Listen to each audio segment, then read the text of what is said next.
నకిలీ ఐపీఎస్ వ్యవహారంపై AP deputy CM Pawan Kalyan స్పందించారు. రక్షణ ఉన్నా లేకున్నా ప్రజల కోసమే పనిచేస్తారన్నారు. మన్యం జిల్లా టూర్లో నకిలీ అధికారి తిరిగారనే విషయాన్ని అధికారులు తన దృష్టికి తీసుకొచ్చారని చెప్పారు.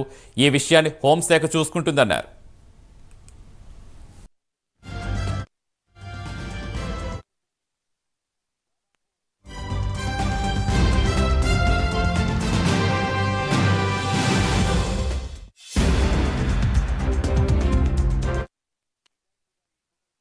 నిజమే చెప్పాలంటే నా భద్రత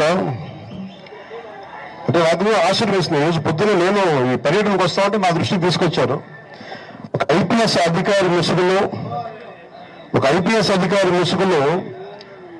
ఒక వ్యక్తి తిరిగాడు, వచ్చాడు, మొత్తం హోటల్ తీసుకున్నాడంటే నేను అడిగాను, అసలు ఎవరన్నా ఒక ఐపీఎస్ స్థాయి అధికారి వస్తే ఎవరన్నా అడుగుతాం కదా, how come it police he's overlooked it, ఎందుకు దీన్ని చూడాలి అనేది మా పోలీసు అధికారులతో మాట్లాడుతూ ఉన్నాను.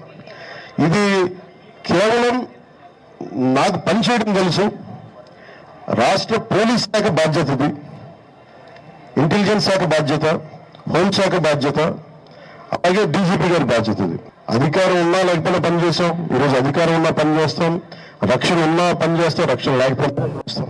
అంటే అది నాకు అంటే నేను వైకాపా విధానాలను వివరిస్తాం, కానీ ఒక మాట మాట్లాడబోయే ముందు దానికి సరైన ఆధారం లేకుండా మాట్లాడకూడదని దాని గురించి మాట్లాడతాను.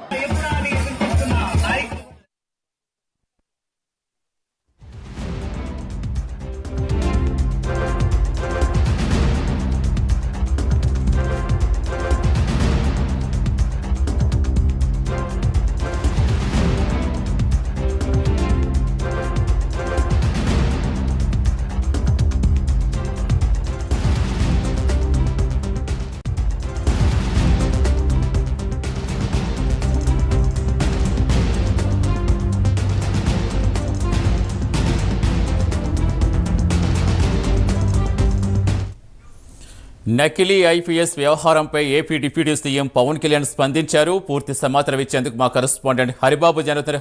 హరిబాబు, ఈ నకిలీ ఐపీఎస్ వ్యవహారం ఎంత చర్చనీయాంశంగా మారిందో తెలిసిందే. ఇక ఏం చెప్పారు పవన్ కళ్యాణ్? ఏదైతే మన్యం జిల్లాలో పవన్ కళ్యాణ్ పర్యటనలో ఒక నకిలీ ఐపీఎస్ అధికారి హల్చల్ చేశారంటూ పోలీసులు ఈ రోజు ఈ విషయం బయట పెట్టారు. ఈ అంశం తాను విజయవాడ నుంచి బయలుదేరి కడపకు వస్తున్న నేపథ్యంలోనే తనకు అది కార్యాలయం నుంచి సమాచారం ఇచ్చారని చెప్పారు పవన్ కళ్యాణ్ చెప్పారు. తన భద్రతకు సంబంధించి కూడా తనకు ప్రజల ఆశీస్సులు మెండుగా ఉన్నాయి కాబట్టి ప్రజల ఆశీస్సులే తనకు శ్రీరామ రక్షగా ఉంటాయని ఒక ధీమా అయితే పవన్ కళ్యాణ్ వ్యక్తం ఆయన మాటల ద్వారా కొంత హావభావాల ద్వారా కొంత వ్యక్తపరిచిన పరిస్థితి అయితే ఉంది. ప్రధానంగా పోలీసులు ఎవరైనా సరే వై కేటగిరీ అధికారులు కానీ, భద్రతాధికారులు కానీ, లేదంటే స్థానిక పోలీసులు కానీ ఎవరన్నా ఒక అధికారి, ఒక డిప్యూటీ సీఎం లేదా మంత్రిని కలవాలంటే ముందుగా వివరాలను సేకరిస్తారు.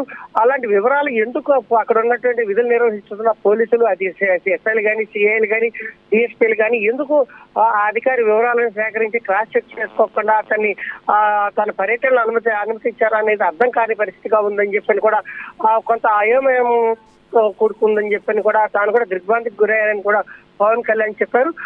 తనకు భద్రతకు సంబంధించి హోంశాఖ అలాగే పోలీసులు, డీజీపీ గారి పూర్తి బాధ్యతగా ఉంటుందని, తాను ఈ అంశంలో వాళ్ళకే పూర్తిగా వాళ్ళకే వదిలేస్తున్నట్టు కూడా పవన్ కళ్యాణ్ చెప్పడం జరిగింది.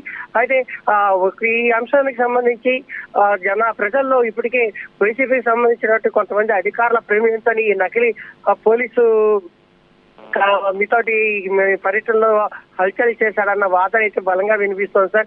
ప్రజలు ఆ రకంగా అభిప్రాయపడుతున్నారని చెప్పని ప్రశ్నించిన నేపథ్యంలో ఆయన తన వద్ద ఆధారాలు ఏమీ లేవని, ఎవరి పాత్రకు సంబంధించి ఇప్పటికీ వివరాలు ఏమీ రాలేదని, విచారణ జిల్లా ఇటువంటి అంశం ఏదన్నా బయటకు వస్తే అప్పుడు తాను తప్పకుండా స్పందిస్తానని చెప్పని కూడా పవన్ కళ్యాణ్ చెప్పడం జరిగింది.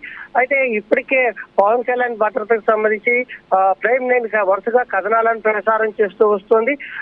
ఇటీవల కాలంలో డిప్యూటీ సీఎం ఫేషిక్ కూడా ఫోన్ చేసి ఆయన్ని చంపుతామంటూ బెదిరించిన పరిస్థితి అయితే కనిపించింది. దీని ఇంత జరుగుతున్నా కూడా రాష్ట్ర పోలీసులు కానీ, హోంశాఖ కానీ, డీజీపీ కానీ ఎందుకు భద్రతా అంశాలకు సంబంధించి కొంత నిర్లక్ష్యంగా ఉన్నారు, ఏ కారణాలతోటి నిర్లక్ష్యం వహిస్తున్నారు అన్నది మాత్రం తెలియరాలేదు పరిస్థితి అయితే నెలకొంది. ఎక్కడైనా సరే పవన్ కళ్యాణ్ భద్రతకు సంబంధించి కానీ, ఆయన పర్యటనకు సంబంధించి ఎక్కడన్నా పోలీసు ప్రజలు కానీ, పార్టీ నాయకులు కానీ, కార్యకర్తలు కానీ, లేదంటే మీడియా కానీ లోపలికి వెళ్ళాలంటే ఏదో ఆంక్షలు పెడుతున్నటువంటి పోలీసులు ఎందుకు పవన్ కళ్యాణ్ భద్రతకు సంబంధించినటువంటి కీలక అంశాలను వదిలివేస్తున్నారని చెప్పిన కూడా వాదన అయితే బలంగా ప్రజల్లో వస్తుంది. తాజాగా కడప జిల్లా పర్యటనలో కూడా పార్టీ నాయకుల్ని కూడా పూర్తిగా ఎక్కడికక్కడ నిలువరించే ప్రయత్నం చేశారు. ఆ పవన్ కళ్యాణ్ ని కలవనీకుండా చేసే ప్రయత్నం జరిగిందని పోలీసులు చేశారని చెప్పిన కూడా ఆ పార్టీ నాయకులు కూడా ఆవేదన వ్యక్తం చేస్తున్నారు. Satish, right, thank you Haribabu.